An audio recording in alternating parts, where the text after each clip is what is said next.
I was carrying groceries through the lobby of Riverside Apartments when my brother stepped in front of me, blocking my path to the elevators. "We need to talk," Derek said loudly. Too loudly. Mrs. Patterson from 4B paused her mailbox rummaging. The college students who just moved into 2C stopped their conversation. "Can this wait? I have ice cream melting," I said, adjusting the bags in my arms. "No, it can't wait." Derek pulled a folded document from his jacket pocket. "This is an eviction notice. You have 72 hours to vacate Unit 6F. The lobby went completely silent. I stood there, grocery bags cutting into my palms, looking at the official-looking paper he was waving. "Derek, what are you talking about?" "I'm talking about the fact that I now own this building, and I'm implementing immediate changes, starting with removing tenants who don't pay market rate." He smiled, the same smile he'd used since childhood, when he'd gotten me in trouble. "You've been living here dirt cheap for too long, little sister. Time to face the real world." Mr. Kowalski, who'd lived in 3A for 12 years, stood in the doorway to the mailroom, watching. The young mother from the second floor had stopped halfway down the stairs. "Derek, I pay my rent on time every. You pay a fraction of what this unit is worth." He interrupted. "Did you really think that would last forever? I'm a businessman, Emma. This is business." My phone buzzed in my pocket. I recognized the pattern. My property manager, David Hutchinson, texting from his office just down the hall. I didn't look at it. "When did you buy the building?" I asked quietly. "Last week. Dad co-signed the loan." Derek turned to address our growing audience. "For those who don't know, I'm Derek Torres, the new owner of Riverside Apartments. Things are going to change around here. Better maintenance, updated amenities, professional management. No more of this slumlord nonsense. Professional management." I'd spent 6 years building this building's reputation, keeping units updated, maintaining below-market rents for long-term tenants, creating a community instead of just a revenue stream. "Derek, you can't just." "I can, and I am. It's in the purchase agreement." Dad reviewed everything with me. He waved the eviction notice again. 72 hours, Emma. Don't make this harder than it needs to be." Mrs. Patterson spoke up. "Young man, you can't evict someone with 72 hours notice. That's not legal." Derek turned to her with exaggerated patience. "Ma'am, I appreciate your concern, but I've consulted with attorneys. My sister has been essentially squatting here, taking advantage of family connections to the previous owner. That changes now." Family connections to the previous owner. I almost laughed. The door to the building manager's office opened. David Hutchinson stepped out, his tablet in hand, his expression carefully neutral. David had worked with me for 4 years. He knew exactly what was happening. "Is there a problem, Mr. Torres?"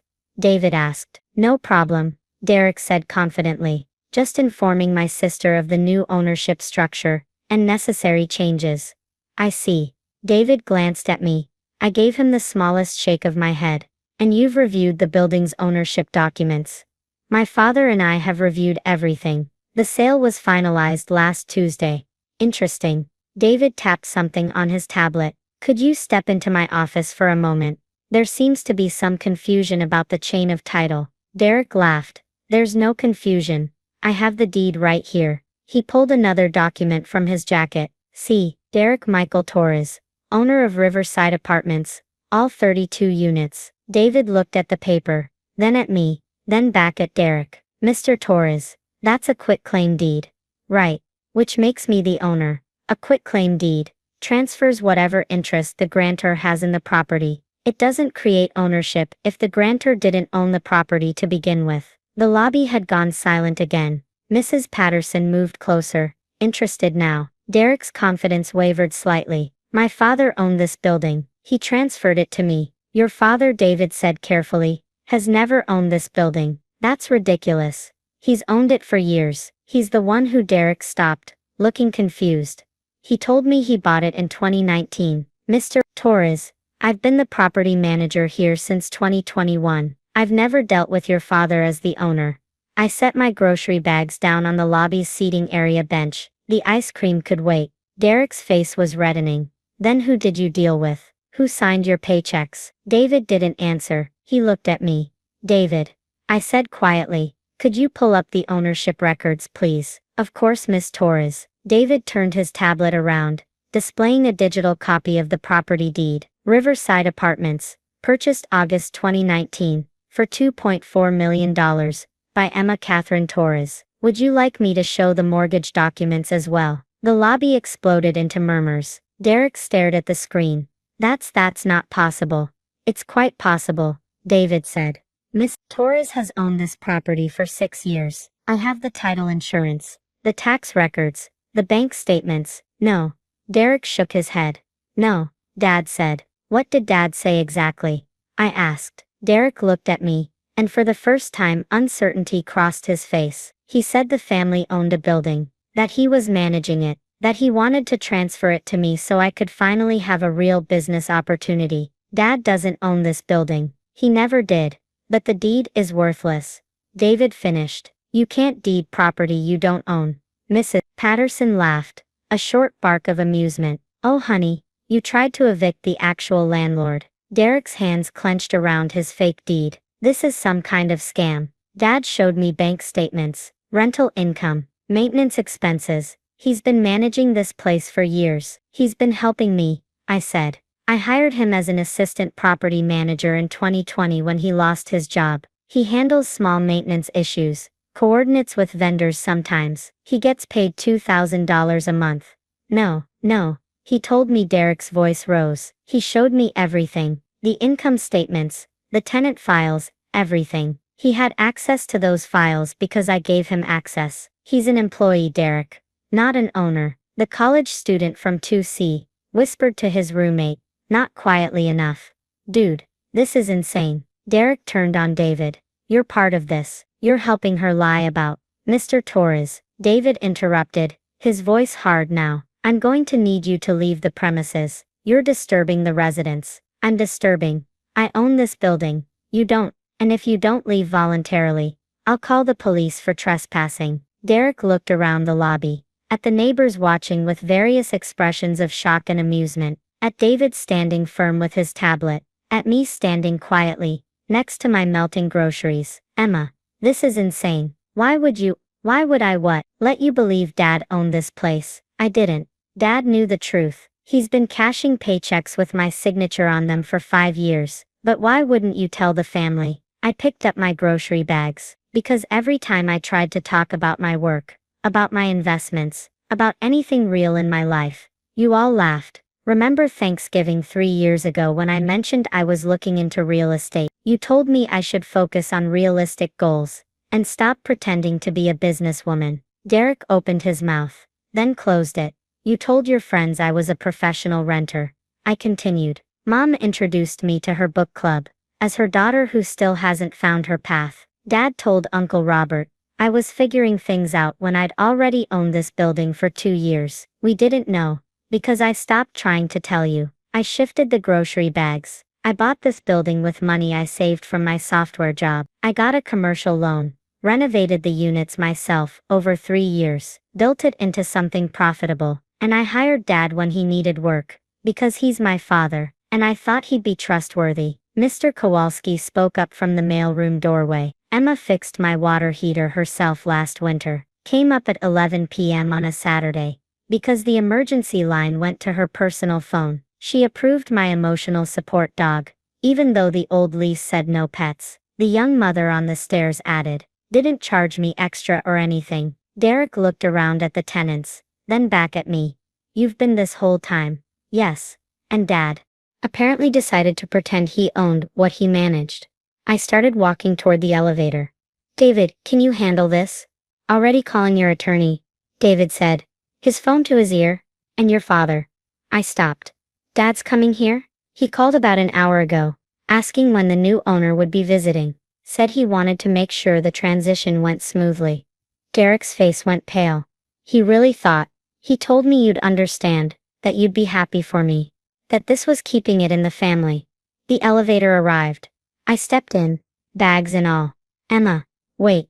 David will explain the legal situation, I said, as the doors started closing. You can pick up your belongings from the lobby. You're trespassing on private property. The last thing I saw before the doors shut was Derek standing in the lobby, fake deed hanging from his hand, surrounded by my tenants, who knew exactly who their landlord was. In my apartment, I put away the groceries, the ice cream had survived, and checked my phone. 7 missed calls from Dad.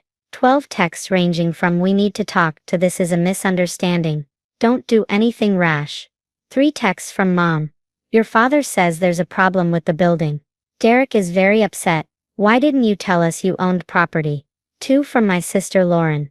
"WTF Emma. Dad said you humiliated Derek." I was typing a response when my doorbell rang. Through the peephole, I saw Dad standing in the hallway, still wearing his maintenance polo shirt with Riverside Apartments staff embroidered on it.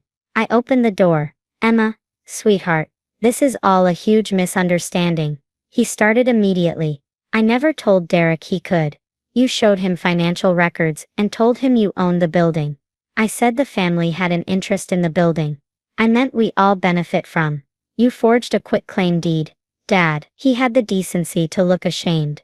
"I didn't forge it. I filled one out. I thought maybe, if Derek believed he had ownership, he'd take initiative, be more responsible. It was supposed to motivate him. By letting him try to evict me, I didn't think he'd actually." Dad ran his hand through his hair. "He's been struggling, Emma. The business failed. His wife left. He needed something to believe in. So you gave him my building." "Not really gave. I just let him think." Dad trailed off. "This sounds bad when I say it out loud. It sounds like fraud, Dad, which is what my attorney called it 20 minutes ago." His face went white. "You called your attorney?" "David did. Standard procedure when someone attempts to illegally evict the property owner." "Emma, please. He's your brother.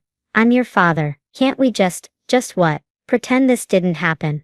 Let Derek believe he can take whatever he wants, because the family will cover for him." Dad sat down heavily in my hallway. "I've made a mess of this." "Yes you have. What are you going to do?" I looked at my father. This man who'd worked for me for 5 years without telling anyone in the family that his daughter was his boss. This man who'd let me be dismissed as directionless and unsuccessful at every family gathering, while depositing paychecks I signed. "I'm going to terminate your employment, effective immediately," I said. "David will mail your final paycheck, and I'm going to send a cease and desist letter to Derek regarding the fraudulent deed and attempted eviction, Emma. And I'm going to ask you both to not contact me for a while. I need to think about what family actually means." Dad stood up slowly. "Your mother is going to be devastated. Mom didn't notice I owned a building for 6 years, Dad. I don't think she'll notice I'm taking some space now." He nodded, defeated, and walked to the elevator. I closed my door and leaned against it. My phone buzzed. "David, your father just left. Derek is still in the lobby. He's asking if he can talk to you." I texted back, "No, if he's still there in 10 minutes, call the police." Another buzz. "Mrs. Patterson, honey, I made extra lasagna. I'm leaving it by your door." Today was a lot. I smiled despite everything. The building settled into its evening sounds around me. Footsteps upstairs. Television through thin walls. The elevator humming. My building. The place I'd built when my family thought I was just drifting through life. Another text, this time from Lauren.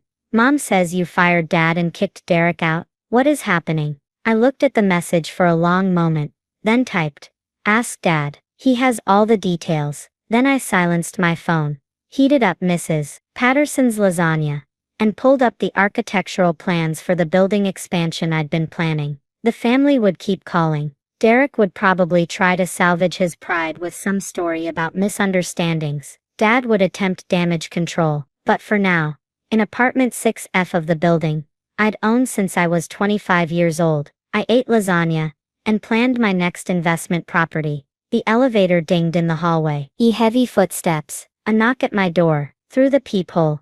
David, holding a folder. I opened the door. "Police removed Derek from the premises," he said. "No charges filed, per your instruction, but he's officially trespassed. Building security has his photo." "Good. Also, your attorney called. She's drafting everything we discussed. Should be ready by tomorrow." He paused. "Your father left his building keys and access cards on my desk." "Thank you, David. One more thing." He handed me the folder. "Lease renewal for Unit 6F. Your rent hasn't increased in 6 years. Market rate for this unit is now $2,400. You're paying $950. I looked at the renewal form, with my name in the tenant field. As property manager, David continued, I'm required to recommend market rate adjustments. And as owner, he smiled. As owner, you can tell the property manager that long-term tenants who maintain their units impeccably and respond to emergencies at 11 p.m. deserve consideration for their loyalty. I signed the lease renewal at $950 per month. Good decision, David said. Also, I'm giving you a rent increase notice. What? He grinned. Just kidding. But your family is probably going to keep showing up. Should I add them to the trespass list? Or do you want to handle that case by case? Case by case. For now. He nodded and left. I locked the door, looked around my apartment, my home in my building, and finally felt the weight of the day settle. My phone lit up with another call from Mom. I didn't answer. Instead, I opened my laptop and began drafting an email to my tenants. Dear Riverside residents, you may have witnessed some confusion in the lobby today regarding building ownership. I want to clarify. I am Emma Torres, and I have owned Riverside Apartments since 2019. David Hutchinson remains your property manager. Nothing about your leases, rent or building operations will change. Outside my window, the city lights reflected off the river. My building stood solid beneath me.